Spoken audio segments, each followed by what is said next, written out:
नमस्कार।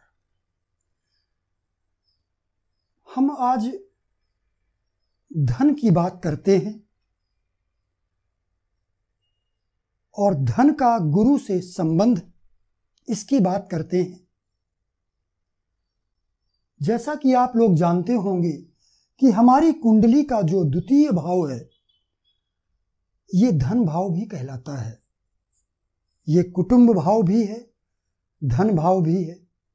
तो हमें व्यक्ति के जीवन में धन है या नहीं है, देखने के लिए द्वितीय भाव को देखना होता है। यदि द्वितीय भाव और द्वितीय भाव का स्वामी बलवान है, द्वितीयेश यदि शुभ स्थित है, शुभ ग्रहों की दृष्टि द्वितीय भाव पर है, तो व्यक्ति के पास में धन संचय जरूर होता है। वहीं पर यदि द्वितीय भाव का स्वामी और धन का कारक गुरु, ये तीनों यदि पीड़ित हो जाते हैं, तो फिर ऐसे व्यक्ति के पास में धन नहीं रुकता है, मनी सेविंग नहीं हो पाती है। तो हम आज, हमारा जो विषय है केवल धन भाव और गुरु पर आधारित है, क्योंकि गुरु धन का कारक है। यदि गुरु की स्थिति अच्छी है तो व्यक्ति के पास में धन संचय होता है। भले ही उसके पास एक छोटी सी नौकरी हो या बहुत छोटा व्यापार हो, यदि उसके पास अर्निंग है, एकादश भाव ठीक है और अर्निंग है, तो और गुरु की स्थिति अच्छी है, तो उसके पास मनी सेविंग जरूर होती है। तो धन का और गुरु का संबंध क्या है, हम इस पर चर्चा करते हैं। तो ये जो धन भाव है, हमारा द्वितीय भाव, यहां से गुरु का संबंध, अच्छा संबंध होना चाहिए। अब अच्छा संबंध का तात्पर्य यह है कि द्वितीय भाव से शुभ स्थान में गुरु को स्थित होना चाहिए। यदि द्वितीय भाव से, धन भाव से गुरु शुभ स्थान में स्थित है, तो ऐसे व्यक्ति के पास में कुछ न कुछ धन होता अवश्य है। अब वो शुभ स्थान क्या है? धन भाव और गुरु, इन दोनों का द्विद्वादश का संबंध नहीं होना चाहिए। जैसे यदि गुरु तृतीय भाव में स्थित है या फिर लग्न में स्थित है, तो यह अच्छी स्थिति नहीं है। और इसका कारण यह है कि धन भाव से धन का कारक गुरु द्वादश भाव में स्थित है, और यहां यदि गुरु तृतीय भाव में है तो गुरु से धन भाव द्वादश भाव कहलाता है।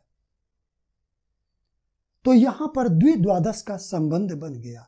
यह संबंध अच्छा नहीं माना जाता है। हालांकि अन्य कोई अच्छे योग हों तो व्यक्ति के पास में धन संचित होता है। जैसे इसी द्विद्वादश के संबंध में यदि गुरु धन भाव में स्थित है, राशि कोई भी हो, लग्न कोई भी हो, लेकिन यदि गुरु धन भाव में, लग्न में स्थित है, तो हालांकि यह धन भाव से द्वादश भाव तो हुआ, लेकिन ये लग्न स्थान भी है और लग्न में गुरु शुभ फल देता है। तो यहां पर कुछ न कुछ गुरु शुभ फल देगा। लेकिन फिर भी यदि ये गुरु यहां पर पीड़ित हो गया, तो फिर ऐसे व्यक्ति के पास धन संचित नहीं होगा। और उसका कारण यह है कि एक तो ये धन भाव से द्वादश में है, और दूसरा ये पीड़ित हो गया है, या दुर्बल है, या नीच राशि में है, या अस्त है। तो ऐसी स्थिति में भी धन संचित नहीं होता है। दूसरा संबंध क्या है?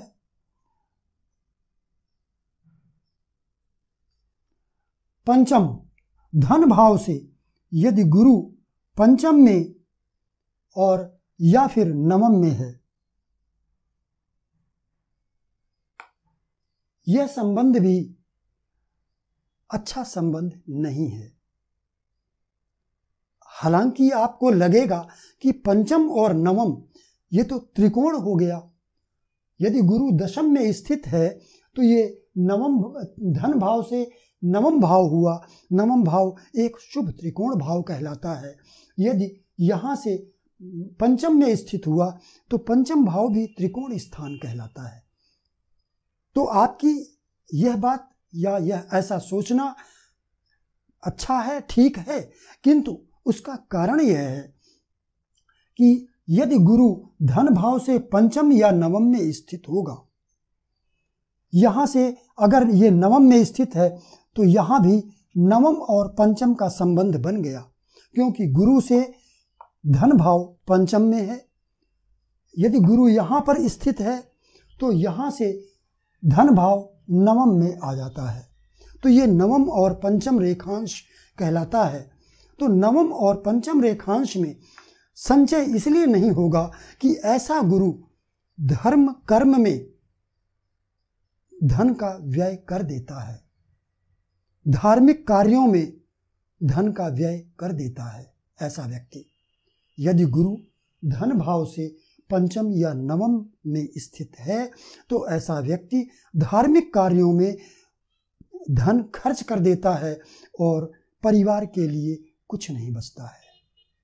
तो इसलिए नवम या पंचम रेखांश यह भी अच्छा नहीं माना जाता है।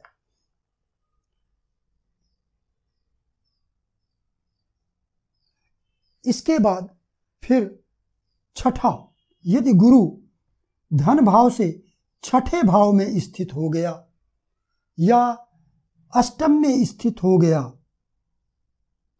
ये स्थिति भी अच्छी नहीं है। यदि गुरु यहां है तो ये धन भाव से छठा भाव है। यदि गुरु यहां है तो ये धन भाव से अष्टम भाव है। छठा भाव अभाव का भाव है, अष्टम भाव भी हानि का भाव है। षडाष्टक संबंध कभी भी अच्छा फल नहीं देता है, अच्छा नहीं माना जाता है।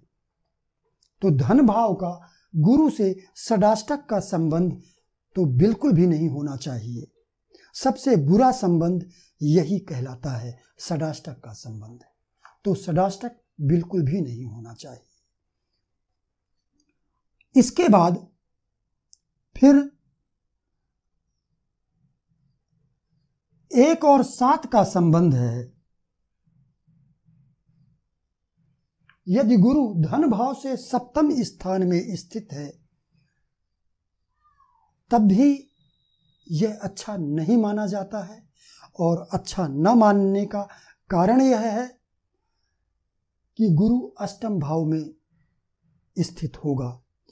और यदि गुरु अष्टम भाव में स्थित है तो ऐसा व्यक्ति पैतृक संपत्ति को नष्ट कर देता है।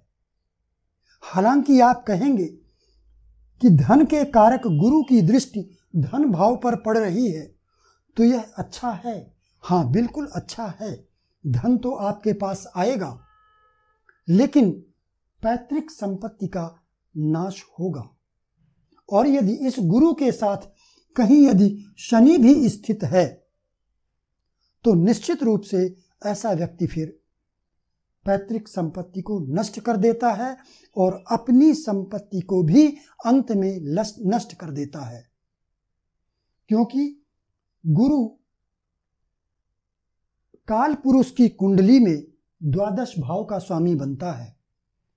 काल पुरुष की कुंडली में द्वादश भाव में गुरु की मीन राशि होती है, तो गुरु का संबंध द्वादश भाव से बन जाता है।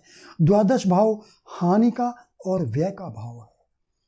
और शनि पितृ का कारक है, पितरों का कारक है। ऐसी स्थिति में यदि गुरु और शनि साथ में स्थित हैं और धन भाव पर दृष्टि डाल रहे हैं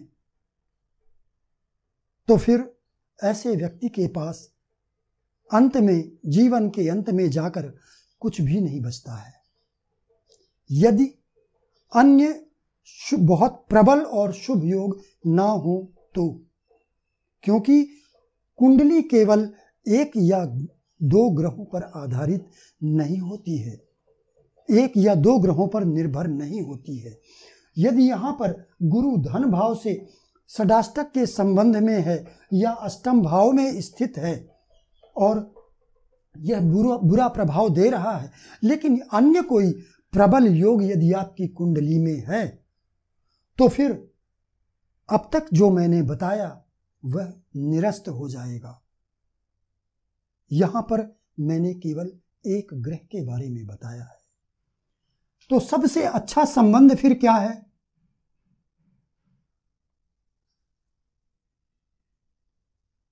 अच्छा संबंध है धन भाव से गुरु यदि चतुर्थ या दशम में स्थित होता है तो ये एक बहुत अच्छा संबंध है। चतुर्थ यानी कि 1 2 3 4, यदि गुरु पंचम में स्थित होता है तो अच्छे रिजल्ट देगा। ऐसे व्यक्ति के पास फिर धन संचित होगा, मनी सेविंग होगी। यदि धन भाव से ये दशम में भी स्थित है यानी एकादश में, तो ये चतुर्थ और दशम का रेखांश ये बहुत अच्छा माना जाता है। इसके अलावा फिर तृतीय और एकादश का रेखांश है। तृतीय एकादश का रेखांश सबसे ज्यादा उत्तम माना जाता है।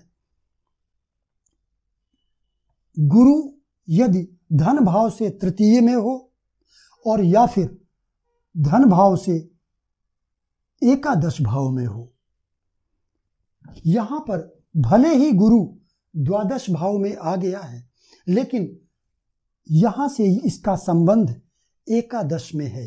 धन भाव से ये एकादश भाव में है और एकादश भाव लाभ का स्थान कहलाता है, वृद्धि का स्थान कहलाता है।